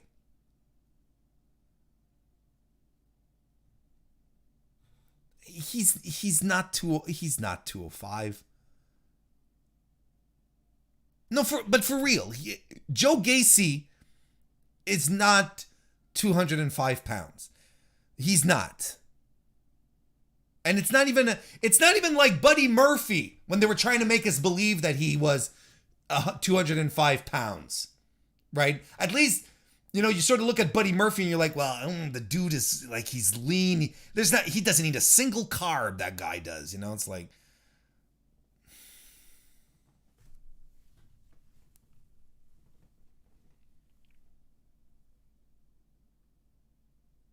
Joe Gacy says they're fat shaming, so he got a title. Is that really it? That can't be it. Joe Gacy says they're fat shaming, because I'll be honest, I haven't been watching NXT 2.0. There's nothing left there for me. There's nothing left there for me as a wrestling fan. It's got nothing for me. Joe Gacy says they're fat shaming, so he got a title shot for the Cruiserweight title. Because I know that's his gimmick that will never get him over. Are you kidding me? This has got to be a joke, right? I don't know who can verify this, because I don't know who watches NXT in the chat. I don't. Women's War Games. Raquel Gonzalez, Io Shirai, Cora Jade, and Kaylee Ray, who is a babyface, I guess. Versus Dakota Kai. Okay, apparently the fat shaming thing is real. Versus Dakota Kai and Toxic Attraction, e.g. Mandy Rose, Gigi Dolan, and JC Jane. Io Shirai, Kaylee Ray, and Dakota Kai are all in this match, and these women are breakneck daredevils. Io Shirai is one of the best wrestlers in the world. Dakota Kai is underappreciated and undervalued. There are some bright spots in this, but overall, this is a very, very underwhelming women's War Games match, especially when you consider the previous incarnations that went above and beyond, that had extremely strong women and who delivered on equally strong performances. I'm disappointed. This does nothing again for me. It could be that look, they're going for a younger demo, right? That's the thing. So maybe it's just natural that I'm sitting here going, I don't get NXT 2.0. And the men's War Games match, Team Black and Gold, Tommaso Ciampa, Johnny Gargano, Pete Dunne, and LA Knight will be taking on Team 2.0, made up of Braun Breaker, Carmelo Hayes, Grayson Waller, and Tony D'Angelo. Gabagool. I don't, why? This, you want to think, here's the thing that's wildest to me in this little situation here. This is the, you're rebuilding NXT, right? Into NXT 2.0. You're banking on the new faces, the new, like, it's essentially the new generation, right? It's like back in Vince in 1992, 1993, right? And you're banking on all the new guys. I'm going to put together a team of new up-and-comers in NXT versus the old guard. And the old guard is going to be the baby faces, and the new guys that we want people to get involved, to get into and cheer on, we're going to make them the heels. How does this make sense? How does it make sense? There is absolutely a true, interesting story to be told here, where the old guys sort of set up and they're like, blah, blah, blah, blah, blah. No, this is our territory, and a bunch of, curmudgeonly old men. And the new guys are like, you're keeping us down and all that. But no, the heels are the NXT 2.0 people. The rebrand. The rebrand is the heels. Am I the only one who sees the irony in this? The rebrand that nobody wanted? The rethinking, the reimagining of NXT that no one asked for is embodied in Braun and Carmelo and Grayson and Tony D'Angelo, embodying it, and they're the heels?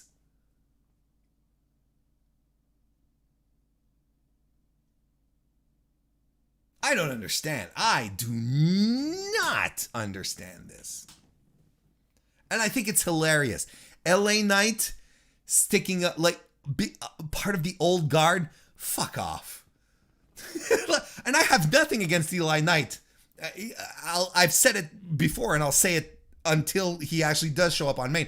Eli Knight, LA Knight, has no place on NXT. There's no reason for him to be on NXT.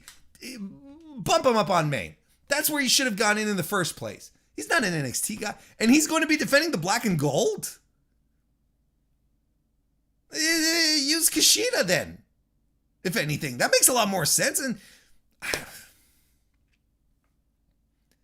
just shows that it's all in shambles. Now, here's the thing: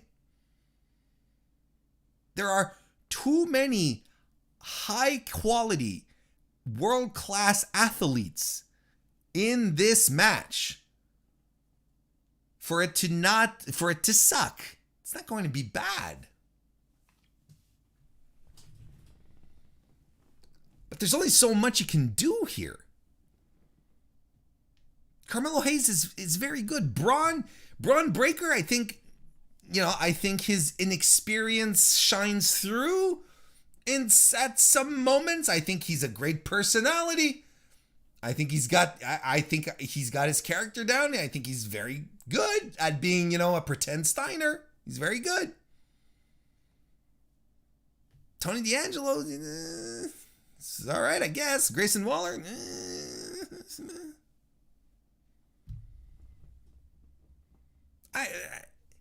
it's crazy to me.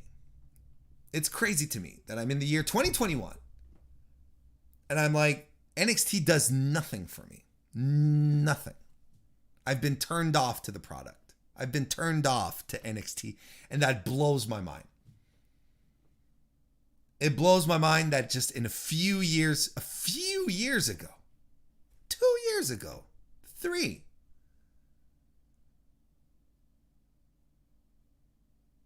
NXT was an hour a week on the network, and kind of like Rampage, it was the easiest, breeziest wrestling show to watch. You sat down, you watched it. You got your fill, you got your squash matches, you got your up-and-comers, and you got a great main event and a great opener, and it all just came together. There was no bullshit. There was no, what was this shit this week on NXT? Because I did watch a bit to sort of get into the War Games mindset. With Duke Hudson doing, oh, this is what Cameron Grimes can look like if with this wacky haircut and this wacky haircut, and doing the face swap shit or whatever. I mean, that is the most main roster thing. That is absolutely the most main roster gimmick. Something that my NXT, the NXT that I knew, that I fell in love with, would never do.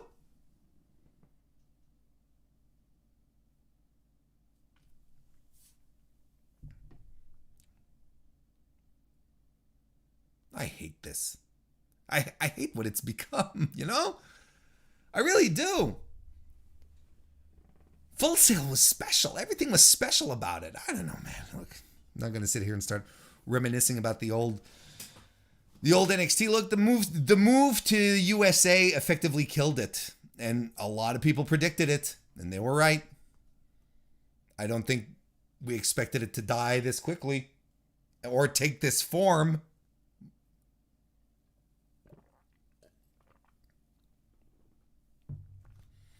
And yeah, and the takeovers. Yep.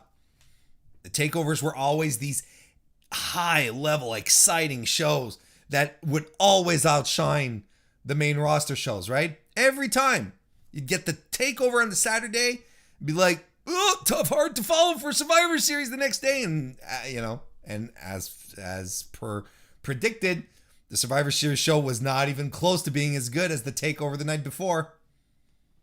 I don't know. I'm not going to pretend like I understand all of the decisions behind this, but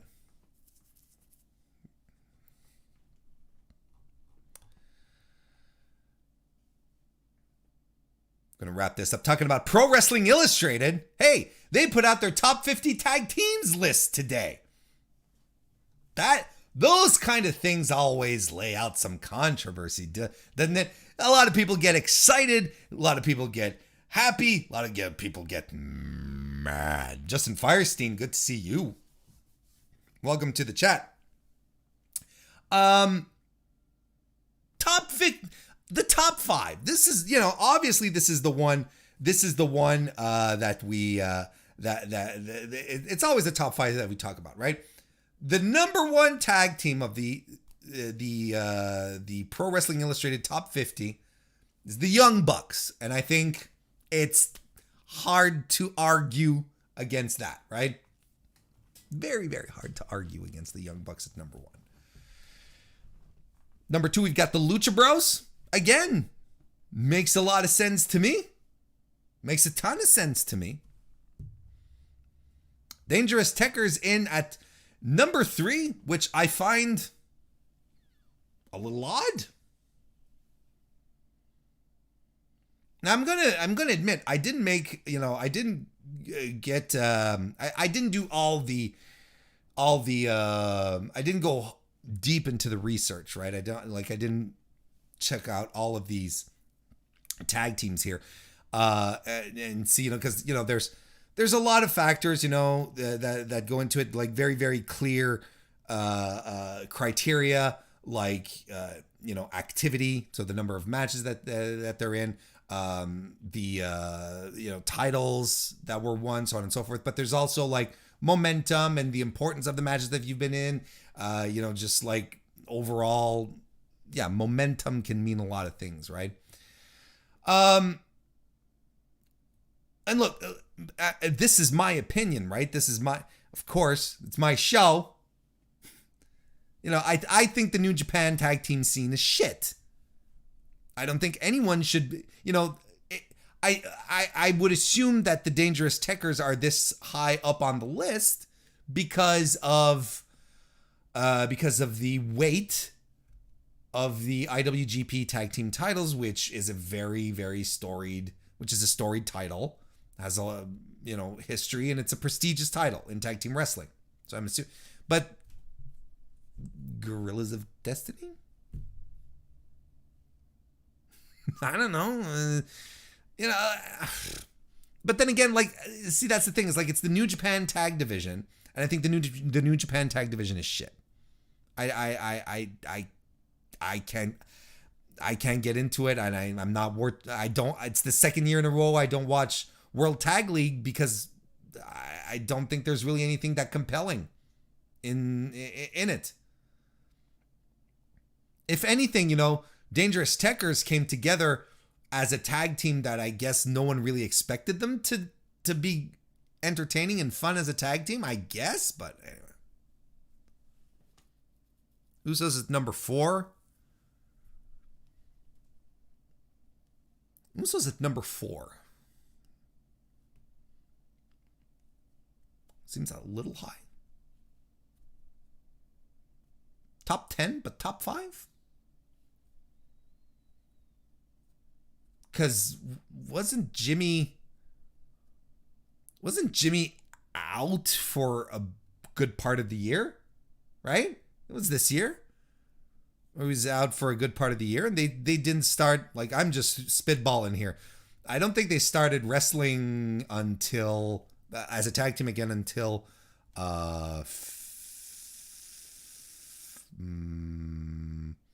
spring, right? April, May, June, something like that. And sure, they won the titles again, and they're in this high level, right? This huge Roman Reigns saga, so that probably counts for something, but I don't know.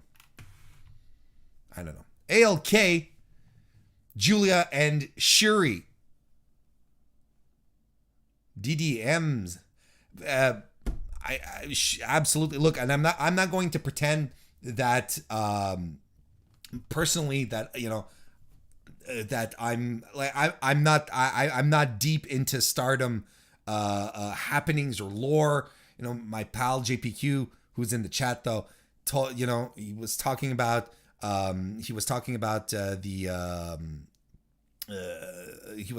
ALK when we recorded an episode of the Get the W podcast, which is Kristen's podcast over on Pro Wrestling Illustrated, which you should watch and listen to. Don't listen. There's no video. Listen to it though. Good discussion over the women who made the top 50, and they were on a tear over the past year or so. So absolutely, and look, just Shiri on her own and Julie on her own. Both of these women on their own, they're absolutely phenomenal athletes, absolutely phenomenal wrestlers. I can only imagine, like, as a tag team, top 5 too. I mean, I can't really speak on it because, again, I'm not super familiar with their work, but fantastic if a women's tag team breaks the top 5. And again, Joshi breaking the top 5 of a PWI list. I'm smelling a trend.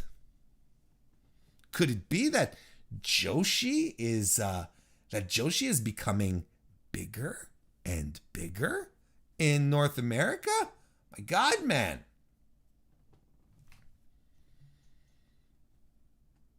It's an interesting list. Second year that they do it.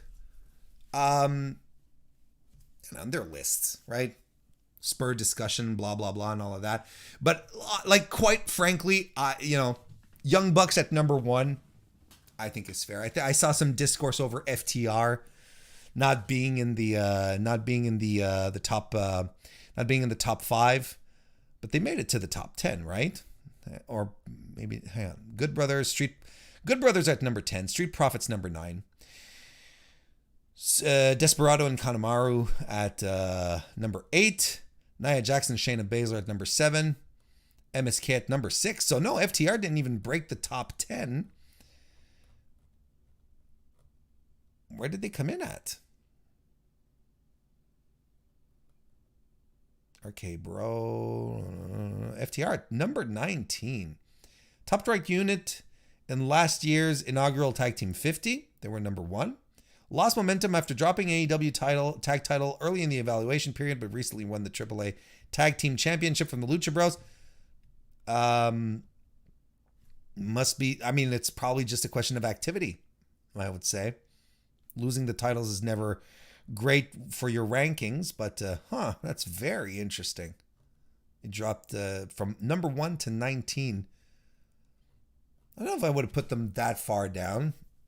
Who else are we looking at? Nueva Generación Dinamita at number 13. Gorillas of Destiny at 12. New Day at 11.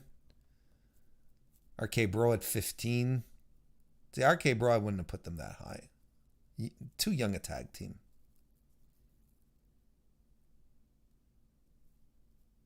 Fire and Flav at 18. Very interesting. It's an interesting list. It's always interesting list. I like these types of discussions. I like it. But the Young Bucks had an absolutely phenomenal year, putting on great match after great match. And they're the guys who took down FTR, right? They're the guys who took the titles off of them at Full Gear in 2020, and they over the next 10 months they defended their titles against Jurassic Express, Chris Jericho and MJF, SCU, Santana and Ortiz, and they were transitioned really easily into from babyface to heels. Some would argue they should have never been babyfaces in the first place. I think they're great. I think it's absolutely great, and they are the glue that holds AEW's tag team division together. I really do. And as it's said in the article here on there, whether you like their wrestling style or not, it's hard to come up with anyone who works harder to entertain fans than Matt and Nick Jackson, and I kind of agree.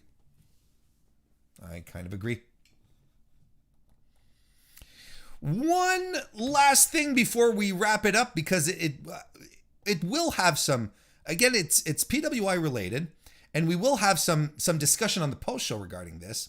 But there was an interesting little thought article here, written by Brian Solomon here, in regards to the exodus to AEW, right?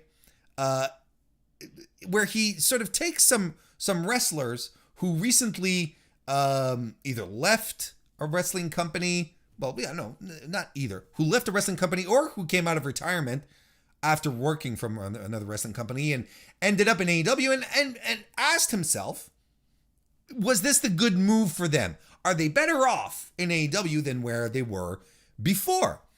So before we wrap up, and folks in the chat as well, I'd like to hear your thoughts, but if you want to come and chat about it, we're going to be doing this on the post show once we're done here. Here's the thing. We're going to take a look at some of the top AEW acquisitions over the past 2 years to see if these people are better off now or worse. Starts off with Adam Cole here, who was in NXT, of course.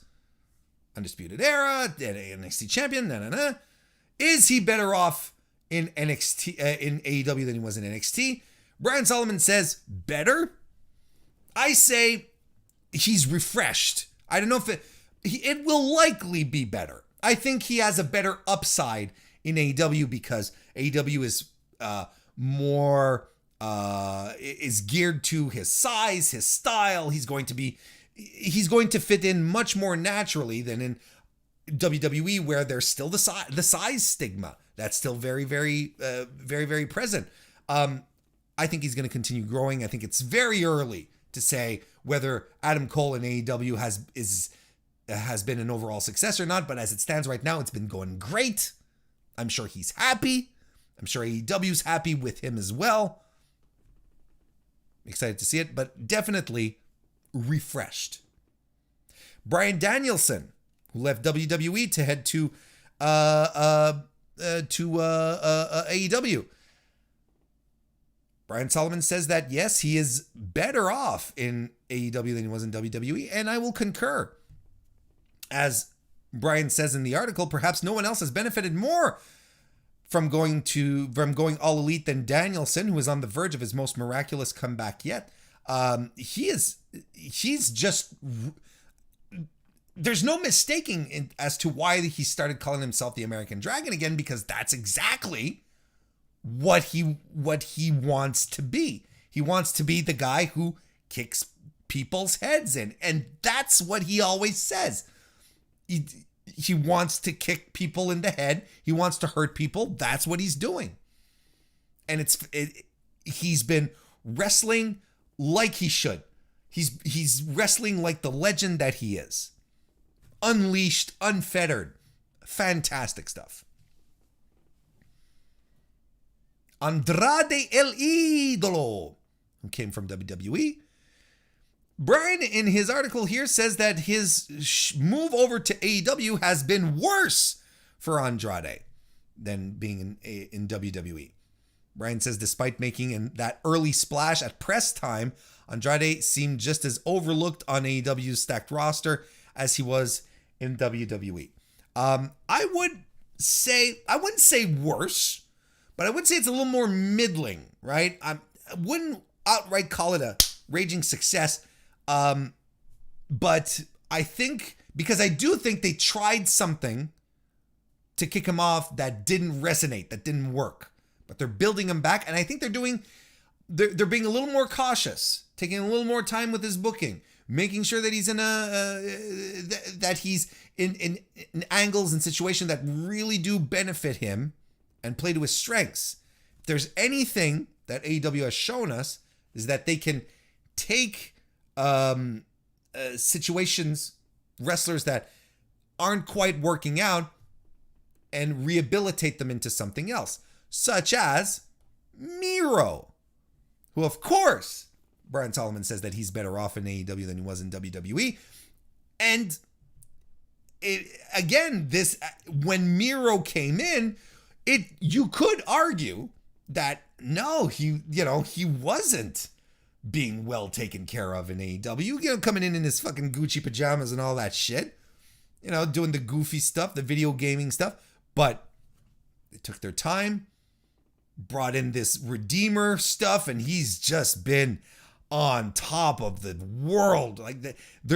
It's hard to think of a more compelling personality wrestler in AEW right now than Miro is. So, there is precedent for a debut that didn't quite work out like Andrade's to get better, right? To improve.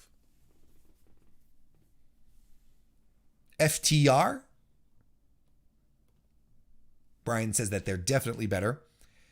I think that if you were to just focus on their NXT stuff, there could be an argument to be made, but the main roster FTR stuff was just, it was slowly becoming more and more.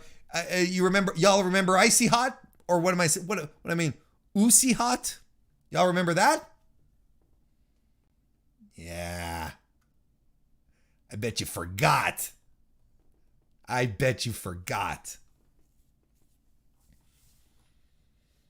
Malachi Black. His sudden firing from WWE and into AEW has definitely made him, is definitely better. This is one of those things where you have WWE just not knowing what to do with someone, having a sure thing on their hands and not knowing what to do. It's just fascinating to me. I don't understand. You have Malachi Black, amazing fighter who can get over in a blink, and you don't know what to do with him. Okay, we'll send him to the competition, and they fucking knew what to do with him. Cody Rhodes can barely get a win on him. Ruby Soho is another one that he points out as having it better than in WWE. That's self-explanatory. We all know the story here. Fantastic. It's a fun article. It talks about other wrestlers as well, but I'm going to keep it at that. You should pick up a digital copy PWI, good people doing wholesome wrestling content. Don't forget that. Wholesome, good wrestling content. Legendary publication.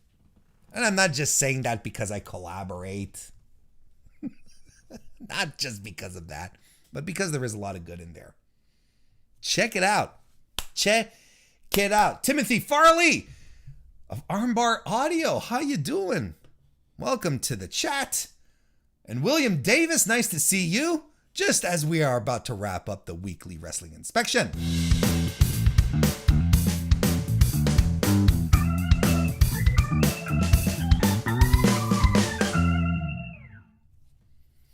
Folks, it's time to wrap it up for tonight. But hey, listen to my voice before we go. If you become a member of the Mr. Warren Hayes Show channel, okay, like right now, you can come to the post show right when we're done here. I'm going to start up another stream for members only. And we're going to talk about what we just talked about here. That's right. We are going to talk about wrestlers that you think are better off in AEW or not, maybe, right? Because not everyone has been a success coming in from another promotion, but some of them are. And I want to hear from you guys. I want you to come talk about the successes. They're not quite as great successes, but do come on in. But you have to be a member. Yeah, you just have to be a member of the Mr. Warren Hayes Show for that to happen. And I will welcome you with open arms. And it's a great way to show support for the channel as well. We're going to be doing this immediately after I'm done here. But until then, folks, I want to thank you again so very much for coming out, coming live, listening on your favorite podcast application, watching on YouTube. You don't know how much it means to me. Every time someone tunes in, joins, jumps in the conversation, leaves a like, whatever, you don't know how much it means to me. It really does. Subscribe while you're at it. But in the meantime, I hope you all have a great rest of your evening and a fantastic weekend. Lots of wrestling happening this weekend. Check out the Beyond show. You won't regret it. I'm Mr. Warren Hayes, and I'll see you next time.